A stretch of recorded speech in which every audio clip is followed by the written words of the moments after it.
Bonjour, dans cette vidéo, on va voir l'utilisation ici de l'ensemble de ces fonctions, notamment les fonctions qui permettent de définir le volume et la top surface d'un composite. Donc sur l'exemple précédent, j'étais arrivé à la situation suivante où j'avais défini ici 25 plis dans cette zone, 17 plis dans cette zone ici et 9 plis dans cette zone avec les lâchers de plis correspondants. Donc à partir du moment où ma superposition a été faite, j'ai la possibilité, ici une fois que la mise à jour est faite, j'ai la possibilité ici de visualiser le solide exact. Donc le solide exact sur le complete staking, ok. Voilà, alors deux remarques, je vais cacher ceci. Donc la première, je vais cacher ceci aussi. Hop, ici, contour de pièces, renfort à zone de tolérance. Les renforts, je les cache. La zone de tolérance, je cache. Voilà. Donc première remarque, on s'aperçoit ici que les plis, le volume de plis ici forme des escaliers, puisque ici je vais avoir 17 plis, ici j'en aurai 16, ici je vais en avoir 15, etc. Donc on a l'épaisseur du pli qui est là, et effectivement on a un volume qui correspond au volume exact de mon composite. Une première remarque ici concernant l'entité qui a été créée. Vous voyez que c'est un solide avec un petit éclair rouge, et donc qui dit un éclair dit un élément non associatif dans Katia, c'est-à-dire un corps mort. Donc ça signifie que si jamais je fais une modification dans la superposition, si je rajoute un pli, si je modifie un contour, etc., la mise à jour du solide ne se fera pas automatiquement. Je vais devoir régénérer le solide, donc supprimer le solide existant et réutiliser la fonction pour régénérer un solide. Donc les modifications ne sont pas prises en compte. Donc ça c'est la première petite chose qu'on peut remarquer. Maintenant, si jamais je veux récupérer la top surface, par exemple, pour faire un contre-moule, vous voyez que récupérer la top surface à partir de ce volume va me nécessiter de récupérer cette surface-là, et de faire une surface de transition ou de récupérer les surfaces en escalier, ce qui finalement n'est pas très pratique quand je vais vouloir usiner, par exemple, ce contre-moule. On a plutôt tendance à avoir des surfaces qui sont lissées.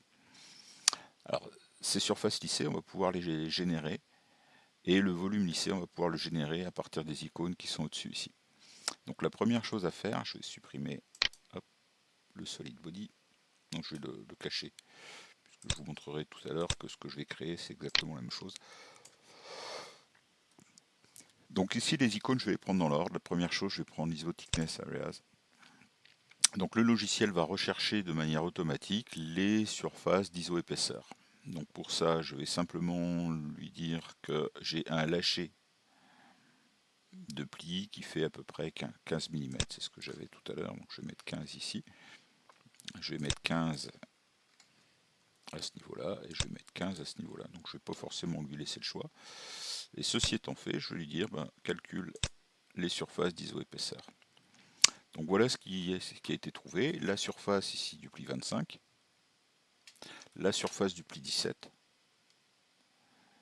qui est ici, et la surface du pli 9 qui est ici, qui correspondent, si je décache ceci, qui va correspondre à cette surface-là, cette surface-là. Donc on voit ici qu'elle se prolonge bien à ce niveau-là et là, et puis cette surface-là. Donc là, hop, je recache ceci, et ici je fais OK. Alors vous voyez que ce qui a été retenu, c'est pas la surface complète. Si vous regardez la surface ici, elle allait, si je mets les plis, si vous regardez la surface 17, elle allait jusqu'à la ligne verte ici, elle était entre la bleue et la verte, ici elle était entre la bleue et la verte. Et vous voyez que le logiciel a automatiquement enlevé les 15 mm qui sont ici. Même chose pour la surface 10. La surface 10, elle allait jusque là, et là automatiquement sur la surface 9, il est venu couper les 15 mm ici tout autour. Hein, si je reprends le logo, en réalité il a coupé les surfaces, il a coupé ceci pour pouvoir prolonger ce qu'il appelle les lignes de jonction ici sur ces surfaces. Voilà, donc là j'ai utilisé le premier. Ensuite je vais utiliser le deuxième qui va être une fonction qui va me permettre de créer des lignes de jonction. Donc je lui indique le groupe d'iso-épaisseur. Je lui fais calculer de manière automatique les lignes de jonction. Donc ici il a trouvé un certain nombre de lignes de jonction. Donc il a trouvé a priori toutes les lignes nécessaires, voilà, elles sont toutes en vert. Donc je pourrais les valider une à une, il va me les montrer. Donc celle-ci, je vais la valider, cette ligne-là. Donc entre une épaisseur à 3,57, une épaisseur à 2,25, etc. Donc ça, je peux valider. Et puis je peux valider comme ça l'ensemble des lignes. Bon, là, elles sont rouges. C'est bon. Donc ici, j'ai validé mes lignes.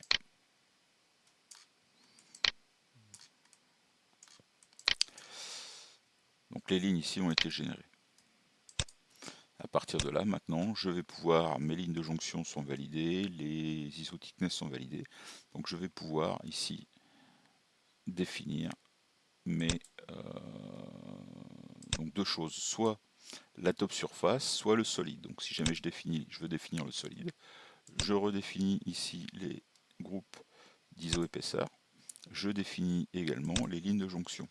Et là, je viens sélectionner les 5 lignes que le logiciel a trouvées. Donc là, les 5 éléments ont été définis. Et donc là, c'est le solide. Et je fais OK. Voilà, donc ça, je vais cacher ceci. Je vais cacher, comme tout à l'heure, ceci. Je vais cacher les lignes de jonction. Et voilà le solide qui a été défini.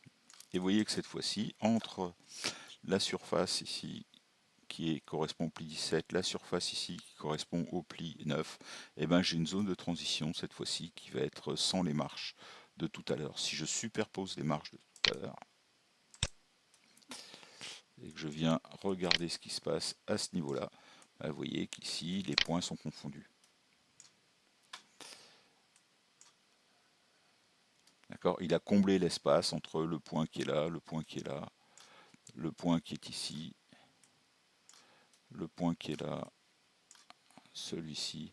Alors vous avez un petit écart, hein, mais si jamais je regarde ici, voilà, c'est si je regarde entre ce point et ça, si je mesure, je suis au centième de millimètre, hein, il n'y a pas de problème. Et donc là, il m'a défini le dernier.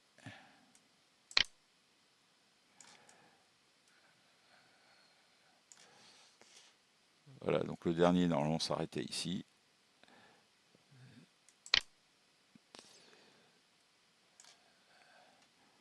Donc 17, ici le 16, le 15, le 14, le 13, le 12, le 11, le 10, et lui a rajouté cette pente-là hein, pour arriver sur cette surface-là. C'est ce qu'on a vu tout à l'heure sur l'iso-épaisseur, l'iso-thickness. Voilà, donc celui-ci je vais pouvoir le cacher. Et donc là il m'a fait une surface qui est une surface régulière. Donc il m'a créé, tout à l'heure il m'avait créé ceci, maintenant regardez ici. Il m'a créé ceci. Et ça c'est super intéressant parce que je ne vois plus ici le petit éclair. Donc le petit éclair rouge ici je ne le vois plus.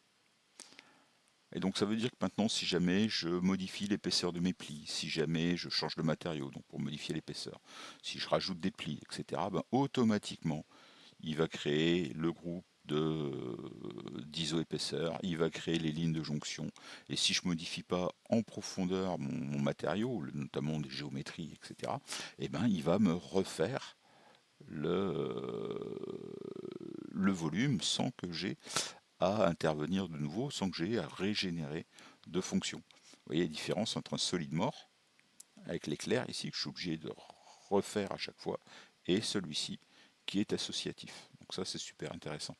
Dans cette fonction, tout comme ici, je pouvais éventuellement avoir les faces colorées. Donc je ne vous l'ai pas montré tout à l'heure, mais si je fais les faces colorées ici,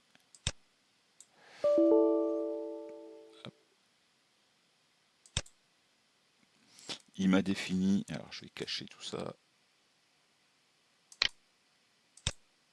il m'a défini ici des surfaces. Je retrouve par exemple la surface ici du pli 25, la surface du 17, la surface du 9. Mais si je regarde ici, ce sont juste des faces. Ici, j'ai un trou entre les faces. Il ne m'a pas fait la petite face qui est là.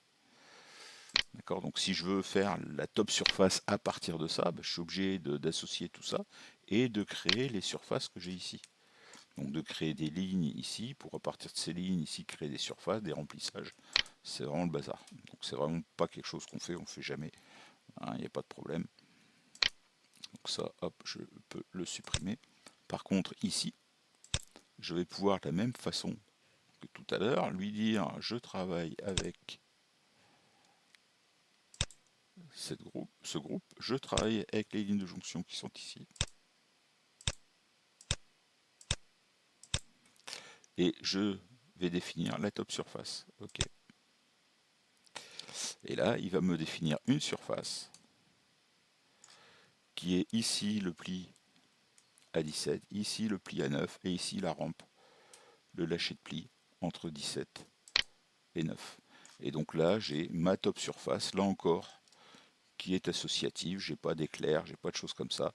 Je récupère ma top surface qui va me pouvoir, par exemple, qui va me permettre de générer un contre-moule, qui va me permettre de générer un outillage.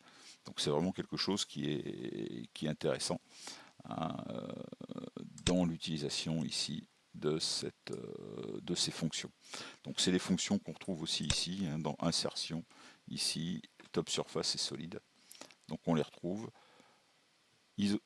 Surface d'iso épaisseur, les lignes de jonction, et ici une fois donc le wizard, hein, le LED, de manière quasi automatique, et ici les ISO thickness.